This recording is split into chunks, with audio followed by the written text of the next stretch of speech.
The new CFO displayed my salary on screen and called me overpaid in front of 21 executives. He said, $320,000 is above market value. I quietly resigned that afternoon. By Monday morning, 9 major clients terminated their contracts.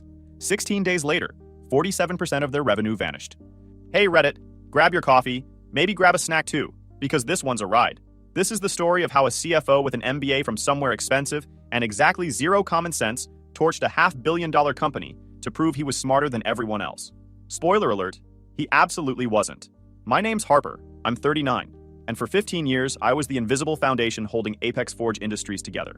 Not the kind of work that gets you on magazine covers or keynote speeches. The boring, unglamorous, absolutely critical kind that keeps $511 million in aerospace contracts from evaporating overnight. You know those people who work behind the scenes, making sure the machinery doesn't fall apart while everyone else takes the credit? That was me. Except nobody took credit because nobody even understood what I did. They just saw the revenue numbers go up every year and assumed it happened by magic. Then I left. And suddenly it became real clear real fast that it wasn't magic at all. Let me back up. When I started at Apex Forge in 2009, the company was hanging on by its fingernails. They'd just pivoted from industrial fabrication to aerospace components, and the transition was brutal. Margins were razor thin. Client relationships were basically non-existent. Half the contractors were ready to bail because nobody at Apex had a clue how aerospace manufacturing actually worked. See, aerospace isn't like selling widgets. You can't just ship parts and invoice clients and call it a day. These are defense contractors, commercial airline suppliers, private aerospace firms. They're not buying components. They're buying reliability, trust, the absolute certainty that when they need something, you'll deliver it exactly right, exactly on time, with zero room for error. Because in aerospace, mistakes don't just cost money. They ground planes. They delay production lines.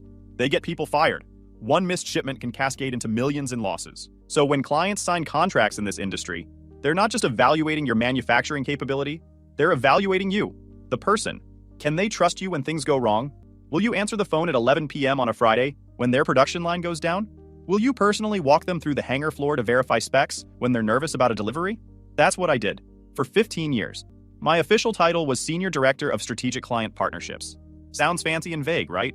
What it actually meant was I spent a decade and a half being the human firewall between demanding aerospace clients and a manufacturing company that cycled through 6 different CEOs, 4 major restructurings, and more efficiency initiatives than I could count. I built the relationships. I learned every client's quirks, preferences, fears. The ones who refused to sign contracts unless I physically showed up to their facility. The ones who only trusted me to explain why a delay wouldn't destroy their timeline. The ones who'd been burned by previous suppliers and needed constant reassurance that we wouldn't let them down. I knew their businesses better than some of their own employees did. I knew which contracts had tight margins and which ones had flexibility. I knew who needed handholding and who just wanted results.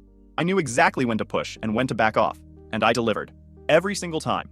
Over 15 years, I grew our aerospace portfolio from $47 million to $511 million in annual contracts. My personal book of business represented 42% of Apex Forge's total revenue. I had the numbers memorized down to the dollar. Every client, every margin, every renewal cycle, every risk factor. The company grew around what I built.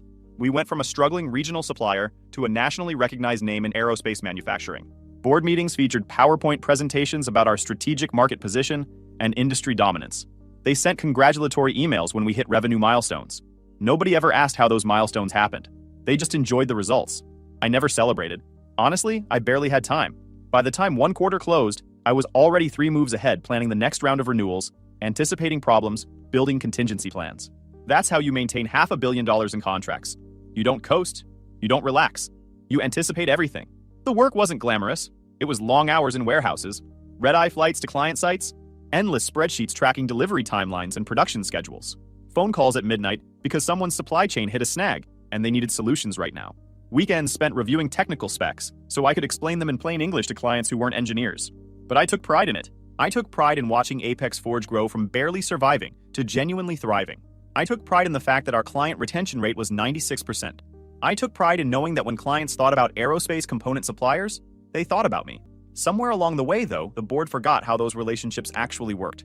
They started looking at spreadsheets instead of people, cost centers instead of partnerships, overhead instead of trust.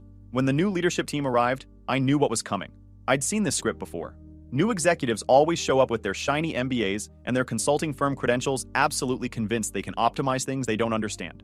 They mistake complexity for inefficiency. They see someone getting paid $320,000 and immediately assume it's bloat without ever asking what that person actually does or what value they generate. They think revenue just happens, that clients are interchangeable, that relationships can be replaced with processes, and they're always wrong.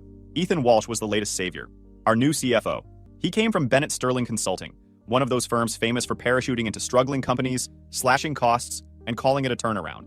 The kind of place that teaches you 80 different ways to eliminate headcount without technically lying about it in the press release. His first week at Apex, Ethan announced that our compensation models were severely out of alignment with market benchmarks, and that we needed immediate structural correction to remain competitive. Translation: we're paying people too much, and I'm about to fix that. I wasn't worried at first. My numbers were bulletproof. I knew exactly what each client brought in, what our profit margins were, how much value I personally generated. Any competent CFO would look at my portfolio and realize that paying me $320,000 to manage $215 million in contracts was one of the best investments Apex had ever made. $320,000 sounds like a lot until you do the actual math. I was generating $215 million in annual revenue.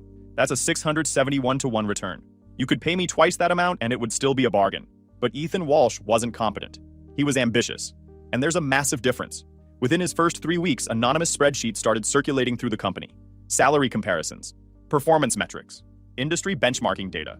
Someone was leaking them intentionally because suddenly, everyone in the building was calculating their worth in nervous whispers. The atmosphere shifted almost overnight. Conversations dropped to murmurs when Ethan walked by. Every meeting turned into a performance where people tried to prove their value. Self-preservation mode kicked in across every department. I watched department heads who'd been confident and decisive suddenly start second-guessing basic decisions. I watched people who'd worked at Apex for a decade start polishing their resumes. I watched the entire company tense up like prey animals sensing a predator. Ethan moved through the building like he owned it, always carrying some report, always rehearsing some speech, always planting little verbal landmines in casual conversations. When he stopped by my office 3 weeks in, he gave me that smile. You know the one. The smile executives wear when they've already formed their opinion, and they're just going through the motions of pretending to listen. He scanned my wall of industry awards like they were evidence in an audit. Harper Bennett, right? The client whisperer. Impressive portfolio you've built here. Client whisperer. That's what people called me. It started as a joke and somehow stuck. I never loved the nickname, but I didn't fight it either. Thank you, I said. We'll be conducting comprehensive benchmarking over the next few weeks to ensure compensation structures and performance outputs are in proper alignment across all departments. Benchmarking, compensation structures, performance outputs, proper alignment, corporate speak for, I'm building a case to cut your pay. I'd been through enough restructurings to recognize a setup when I heard one. Ethan wasn't evaluating. He was hunting. By his third week, the whispers had turned into quiet panic. He was in HR constantly, requesting payroll data under the banner of transparency and operational efficiency. HR complied because that's what HR does when new leadership shows up with authority. They hand over the data and hope they're not next on the chopping block. Ethan started scheduling one-on-one meetings with department heads, 30 minutes each.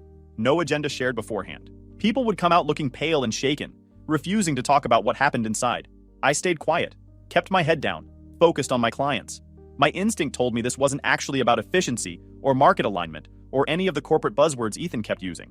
This was about power, about control, about Ethan establishing dominance by taking down someone visible. He didn't just want balanced books. He wanted everyone to understand that he was in charge now and that nobody was safe, no matter how valuable they thought they were. That Friday, he rolled out his first internal newsletter. Subject line: Building a Leaner Future. The entire thing read like corporate poetry. Lots of flowery language about aligning people with performance and embracing change and sustainable competitive advantage. One paragraph stood out. In the coming weeks, we'll be addressing legacy compensation structures that no longer reflect current market realities. Departments with above-market pay scales will serve as examples for operational recalibration across the organization. I read that 3 times. Legacy compensation structures, above-market pay scales, operational recalibration. Translation: someone's getting made an example of, and that someone is probably you. I'd become the target. The irony wasn't lost on me. Ethan had been at Apex for 3 weeks. In that time, he'd attended exactly 0 client meetings. Hadn't been present for a single contract renewal. Hadn't sat in on one partnership call. Hadn't visited a facility. Hadn't met a single one of the people whose money was paying his salary. He didn't know that the clients he was so eager to measure in percentages were human beings who'd built personal relationships with me over a decade. He didn't understand that aerospace contracts aren't held together by paper and signatures. They're held together by trust. One of my oldest clients, Raymond Torres at Patriot Defense Systems, once told me something I never forgot. Harper, we don't do business with Apex Forge. We do business with you. If you left tomorrow, we'd have to seriously reconsider this partnership. That's not arrogance. That's reality. In relationship-driven industries, people are the product, The components are almost secondary. Clients buy confidence. They buy the certainty that when something goes wrong, the person they trust will fix it. That kind of loyalty doesn't show up in Excel spreadsheets. It doesn't fit neatly into Ethan's market benchmark models. It can't be optimized or automated or replaced with a process. But Ethan didn't understand that, and he was about to pay dearly for his ignorance. It happened on a Thursday afternoon in late March, March 27th to be exact. I'll never forget that date. Ethan had scheduled what he called a quarterly leadership alignment session, which should have been my first warning because nobody talks like that unless they're about to do something terrible. I walked into the boardroom at 2:58 p.m. I had my coffee. I had my notebook. I was expecting another hour of meaningless corporate jargon about cutting costs without cutting corners and aligning stakeholders and all the other nonsense executives say when they don't actually know what they're doing. 21 people were in that room. The full executive team. Senior directors from every department. Even a few people I didn't recognize. Expensive suits. Serious faces. The conference table was that polished kind that reflects your anxiety right back at you. The projector screen was already on. Title slide, Operational Efficiency Through Market Alignment. I sat down. Ethan stood at the head of the table wearing a suit that probably cost more than most people's mortgage payment. Navy blue. Perfect fit. Tie pin. The works. He smiled. Not a friendly smile. The kind of smile a predator gives right before it pounces. Thank you all for being here, he began. Voice smooth. Rehearsed. Today we're addressing critical structural inefficiencies that have hindered our competitive positioning in an increasingly demanding marketplace. Corporate speak for, someone's about to get destroyed. He clicked to the next slide. A bar graph comparing salaries across different departments. My stomach tightened. I knew where this was going. He clicked again. My name appeared on the screen. Harper Bennett, in 48-point font. Bold. Impossible to miss. Next to it, my salary. $320,000 annually. The room went dead silent. Not the thoughtful kind of silence. The horrified kind. The kind where everyone's holding their breath waiting to see if you'll survive what's about to happen. 21 people staring at me. At my salary. Displayed like I was a problem to be solved. A line item to be eliminated. Ethan let it hang there. Made direct eye contact with me. Let everyone marinate in the discomfort for a few seconds. Then he spoke. I'm sorry, Harper, but this salary is indefensible. My hands went cold. I forced myself to keep breathing normally. To not react. To not give him the satisfaction of seeing me flinch. $320,000 represents a 47% premium over market rate for equivalent roles in our sector. According to our extensive benchmarking across 23 comparable organizations, senior client partnership positions in aerospace manufacturing average $217,000 annually. He clicked to another slide. More graphs, more numbers, all designed to make me look like I was stealing from the company. This represents a $103,000 annual overpayment. This kind of structural bloat is exactly what prevents organizations from achieving sustainable growth and maintaining competitive margins. He wasn't talking to me. He was performing, showing everyone in that room that he had the courage to make tough decisions, that he could take down the person everyone thought was untouchable, that nobody was safe if they weren't aligned with his vision. We've conducted comprehensive analysis of role requirements, performance metrics, and industry standards. While we acknowledge Harper's historical contributions, fiscal responsibility requires us to make difficult choices. Historical contributions. Like I was already past tense. Like I was a relic. Someone coughed. Another person looked down at their notes like they'd suddenly become fascinating. A woman across the table actually looked away, unable to meet my eyes. I sat there, silent, watching this man reduce 15 years of relationship building, client retention, revenue generation, and absolute dedication to a number he could slash to make himself look good. Moving forward, Ethan continued, clicking to the next slide, we'll be restructuring this role to align with industry standards. We've designed a new organizational model that maintains client coverage while achieving fiscal efficiency. The new org chart appeared on screen. My position was gone, replaced by 2 junior roles, both at $118,000 each. The math was beautiful if you didn't actually understand anything. He'd save $84,000 annually, while doubling the headcount to show he was investing in talent development. Any MBA professor would applaud the efficiency. Any MBA professor who'd never actually built anything that mattered. We appreciate Harper's tenure, Ethan said, his voice taking on this patronizing tone that made my blood boil. But organizational evolution requires us to evolve compensation structures accordingly. This isn't personal. It's simply responsible management, not personal. Sure, that's why he displayed my salary to 21 people. That's why he used phrases like indefensible and bloat to describe my work. That's why he designed an entire presentation around humiliating me. The meeting continued. More slides, more corporate jargon, more plans for restructuring and realignment and optimization. I didn't hear any of it. I was too busy realizing what Ethan didn't. He just made the biggest mistake of his professional life. He'd publicly humiliated the person who built 42% of the company's revenue. The person who held relationships that couldn't be transferred or automated or replaced. The person whose clients didn't do business with Apex Forge at all. They did business with me. And Ethan had just shown them all exactly how much Apex valued those relationships. The meeting ended at 3:47 p.m. People filed out avoiding eye contact. Nobody said a word to me. That's what fear does. Ethan had been CFO for 3 weeks, and everyone already knew that crossing him meant career suicide. I walked back to my office, closed the door, sat down at my desk. For exactly 60 seconds, I let myself feel it. The anger, the humiliation, the exhaustion of giving everything to a company that just reduced me to overhead they could cut. 60 seconds of feeling sorry for myself. That's all I allowed. Then I stood up and made a decision. I pulled up my resignation letter template, one I'd kept updated for years, just in case.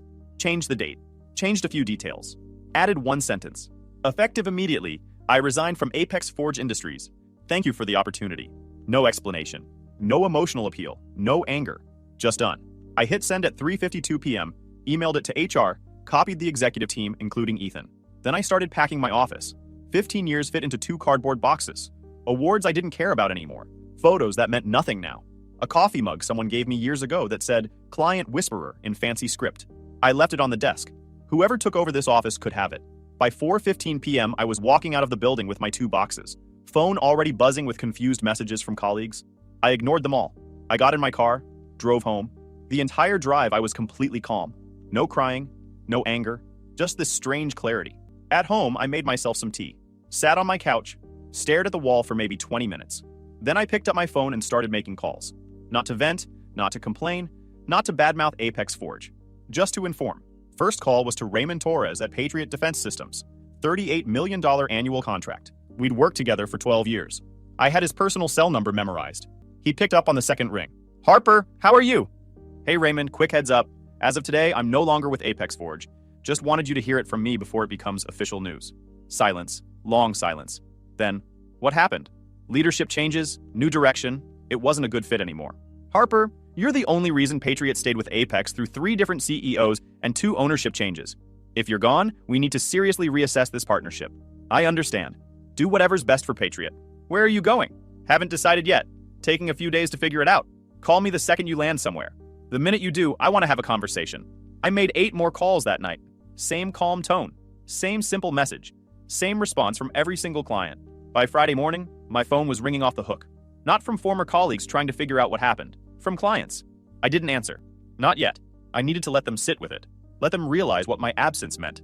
Saturday morning, I got a LinkedIn message. Ashley Morgan, CEO of Sterling Ridge Group, mid-sized aerospace manufacturer based in Houston. We'd met at industry conferences over the years, respected each other professionally, but never worked together. Her message was direct. "Harper, heard through the grapevine you're no longer with Apex. We should talk. I've been trying to break into defense aerospace contracts for 2 years and keep hitting walls. You built those relationships. I'll pay whatever it takes to bring you on board." I read it 3 times. Then I responded, "Coffee Sunday morning?" We met at a place in downtown Portland. Small cafe, quiet corner table. Ashley got right to the point. "I'm not going to waste your time with corporate romance. I know what you're worth. I know what you built at Apex. I want you at Sterling Ridge. What are you offering?" $340,000 base salary, full benefits package, 4% equity stake, complete autonomy over client partnerships and team structure. Build whatever you think works. I just want access to the relationships you have and the expertise you bring. I looked at her. You understand those relationships are personal, right?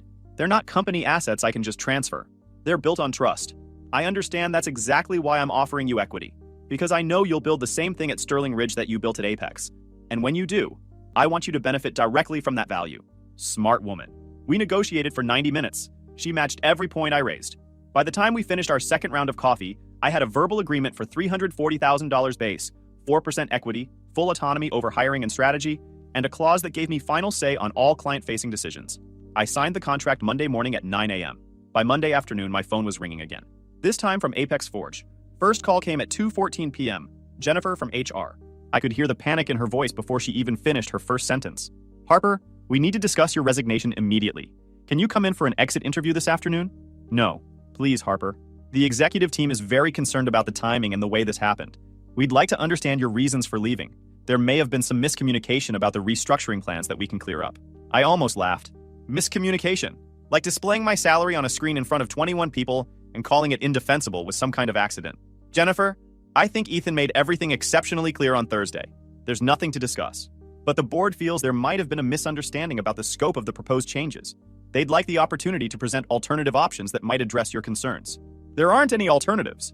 I've accepted another position. I'm done with Apex. Silence on her end. Then, you've already accepted another job? It's only been 4 days. I've been in this industry for 15 years, Jennifer. When you're good at what you do, opportunities don't take long to materialize. I could practically hear her scrambling to figure out what to say next. Can you at least tell me where you're going? For our records? No. I hung up. My phone rang again 15 minutes later. Different number. I let it go to voicemail. Then it rang again. Then again.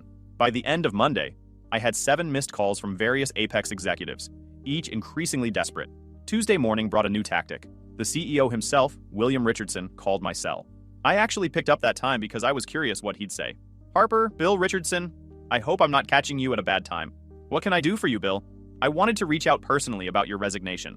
I think there's been a significant misunderstanding about last week's presentation. Ethan was conducting a broad analysis of compensation structures across the organization.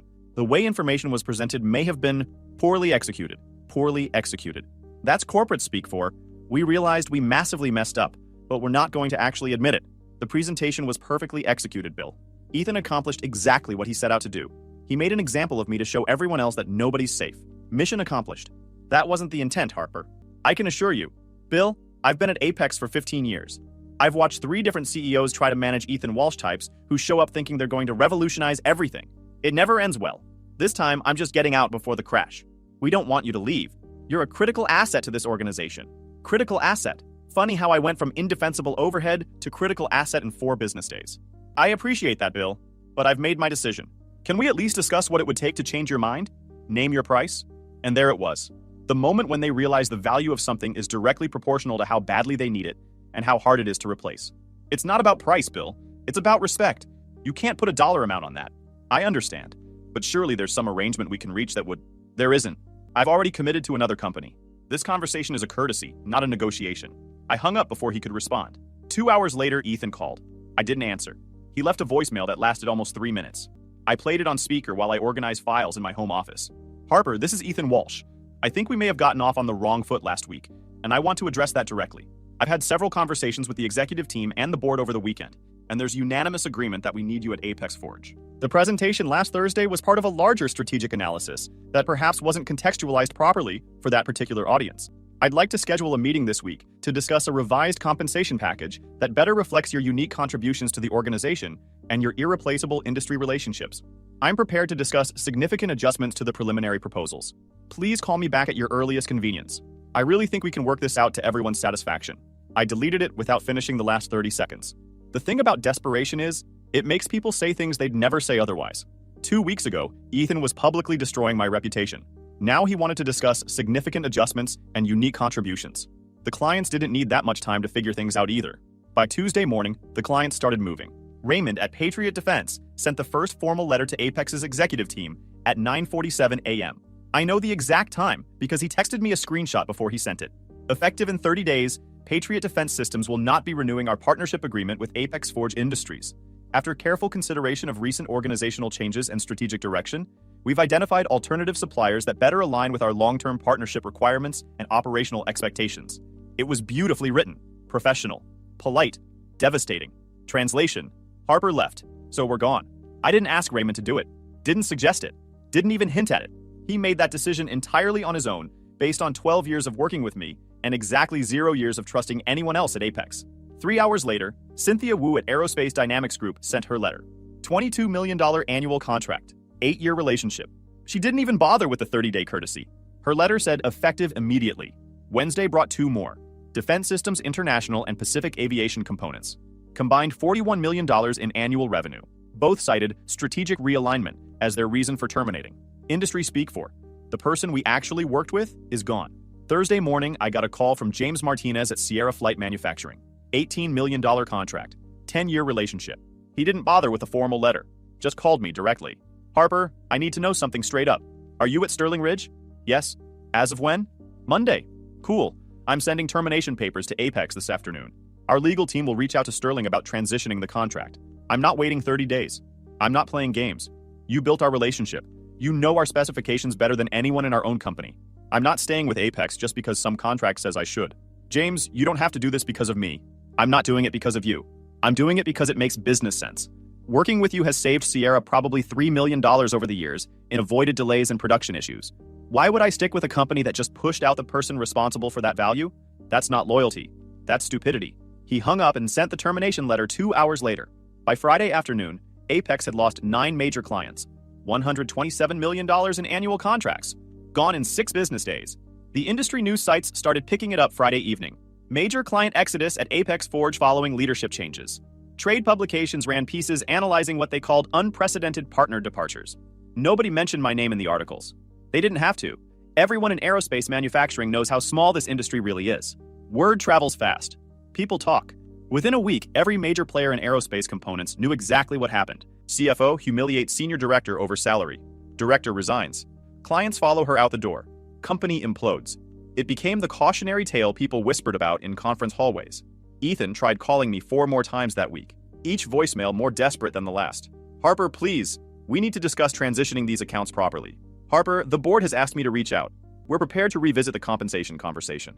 Harper, you're putting people's jobs at risk here. Innocent people who had nothing to do with any of this. We need your help. I listened to each one. Felt nothing. Deleted them. Monday of the second week, Sterling Ridge Group made an announcement. 6 new aerospace defense contracts signed. Industry publications reported it as aggressive expansion and questioned where Sterling Ridge had found the client relationships. The contracts were half my former Apex clients. I didn't recruit them. They called me, asked where I'd landed. I told them about Sterling Ridge, introduced them to Ashley. They made their own decisions about whether to transition their business. That's how relationships work. They follow trust, not contracts. When the person they trust leaves, the paper trail means nothing. By day 16 after my resignation, Apex Forge had lost $241 million in annual contracts. 47% of their total revenue. Just gone. The emergency board meeting happened on day 17. The rumors leaked within hours. Ethan was being grilled. The CEO was scrambling. Investors were panicking. They made one last attempt to bring me back. Formal offer letter. $425,000 salary. Equity package. Corner office. Public apology from Ethan. I didn't even respond. You don't humiliate someone in front of 21 people, reduce their life's work to a PowerPoint slide, call them overpaid, and then expect them to save you when your arrogance blows up in your face. 3 weeks after I walked out, Apex announced emergency layoffs. 83 people. Entire departments dismantled to balance the catastrophic losses they'd created. The same people who sat silent while Ethan displayed my salary were now packing boxes of their own. I felt nothing watching it happen. Not triumph, not satisfaction, just this strange calm. I hadn't sabotaged anyone, hadn't whispered in anyone's ear, hadn't undermined anything. I'd simply walked away from a place that didn't value me, and the absence of what I'd built did the rest. The industry case studies started appearing around month 2. How one executive departure cost a company. $240 million was the headline in Manufacturing Today. Harvard Business Review did a deep dive titled, "The $320,000 cost cut that destroyed $400 million in revenue." They used Apex Forge as the perfect cautionary tale. What happens when executives confuse cost with value? When they mistake loyalty for leverage? When they publicly humiliate the person holding their partnerships together? Ethan Walsh was quietly removed in an emergency board session. No press release. Just gone. The CEO followed 3 months later when Apex was acquired by a larger conglomerate at about 60% of its previous valuation. Official statement blamed unexpected market conditions and industry headwinds. Everyone in aerospace knew the truth. Meanwhile, Sterling Ridge was thriving. Ashley kept every promise she made during that coffee meeting. Complete autonomy over client partnerships. Full control over hiring. Final say on strategy. She didn't just talk about trust. She demonstrated it. My first week, she handed me the keys to build my own department from scratch. No bureaucracy. No committees. No endless approval processes. Just, here's your budget. Here's your equity. Go build something that works. I started making calls. Within 2 weeks, I'd recruited 3 of my former team members from Apex. People who'd worked under me for years. People who understood relationship-based sales. People who were terrified about what would happen to them once Apex's revenue collapse triggered the inevitable layoffs. I offered them 20% raises and got out of their way. By week 3, I had 6 former Apex clients in active conversations about transitioning their contracts to Sterling Ridge. Not because I pitched them aggressively, because they called me asking where I landed and whether Sterling could handle their requirements. Each conversation followed the same pattern. Client: Harper, we heard you're at Sterling Ridge now. Me: that's correct. Client: can Sterling handle our volume and technical specifications? Me: I wouldn't have joined if they couldn't. Ashley's built a solid operation. The manufacturing capability is there. Quality control is excellent. They just needed the client relationships to scale. Client: can you personally guarantee the same level of service we got from you at Apex? Me: I can guarantee better. Because at Sterling, I'm not fighting internal politics or defending my value to CFOs who don't understand this industry. I'm focused entirely on what I do best: making sure your production lines never go down because of supplier issues. That pitch worked every single time. By month 2, I'd brought in 18 clients. Combined annual revenue of $187 million. Ashley nearly fell out of her chair when I showed her the numbers in our monthly review. Harper, you've added more revenue in 8 weeks than we added in the previous 3 years combined. That's what happens when you hire someone who actually built these relationships instead of just managing them. Month 3 brought another 12 clients. Month 4 brought 9 more. Some were former Apex partners making the transition. Others were completely new relationships I'd been cultivating for years, but could never quite close while at Apex because of capacity limitations or pricing issues. Sterling Ridge was hungry. They had the capacity. They had competitive pricing. They just needed someone who could open the doors. I was that someone. By month 6, my portfolio at Sterling Ridge eclipsed what I'd built at Apex. 43 clients, $294 million in annual contracts, growth trajectory that had our CFO literally running numbers twice to make sure they were real. The difference was night and day. At Apex, I spent half my energy managing internal dysfunction and proving my worth to executives who didn't understand the industry. At Sterling, I spent 100% of my energy doing what I was actually good at, building relationships, solving client problems, and driving revenue. Ashley understood something Ethan Walsh never could. In relationship-driven industries, you don't optimize the people holding the relationships. You optimize everything else around them. You give them the resources they need. You remove obstacles. You compensate them well and get out of their way. It's not complicated, but it requires leaders who actually understand what drives value instead of just staring at spreadsheets. Within a year, Sterling Ridge's growth rate had doubled. We were tracking toward $890 million in annual contracts. The board was talking about expansion into international markets. Ashley was fielding acquisition inquiries from larger companies who wanted to know how a mid-sized manufacturer had suddenly become a major player. The answer was simple, even if nobody wanted to say it out loud. They hired the person Apex Forge called Overpaid and gave her the freedom to prove exactly what she was worth. 18 months after I left Apex, Harvard Business Review published that case study. It broke down exactly how market alignment thinking can destroy relationship-driven businesses when leaders mistake Excel models for reality. My name wasn't in the headline, but everyone who mattered knew the story. I have a framed copy of that article on my desk at Sterling Ridge, not because I'm proud, more as a reminder of what arrogance costs when you forget that numbers on paper are just representations of human relationships. I kept one other thing. Someone sent me a screenshot of that boardroom slide, my name in 48-point font next to my salary in red. It hangs beside my Sterling Ridge Leadership Award. Every time I see it, I remember that silence in the room. The stares, the humiliation. Then I remember what came after. The calls. The clients following me. The calm certainty that I'd done the right thing. Revenge without lifting a finger. People ask me now what I learned. I tell them this.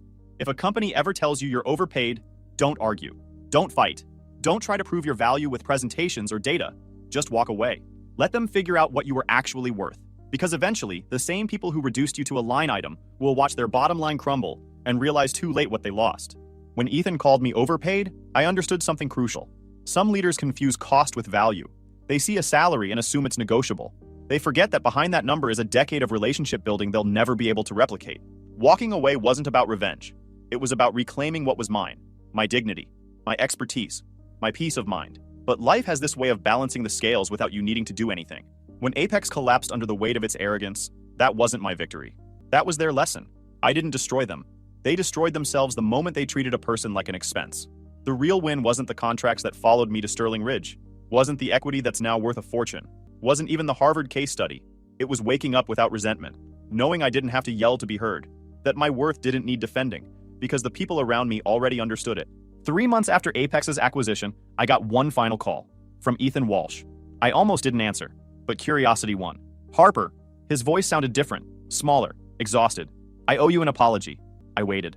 I was wrong, about everything. I thought I was optimizing costs and improving efficiency. I didn't understand I was destroying the foundation the entire company was built on. I'm genuinely sorry. I took a breath. Ethan, I appreciate that.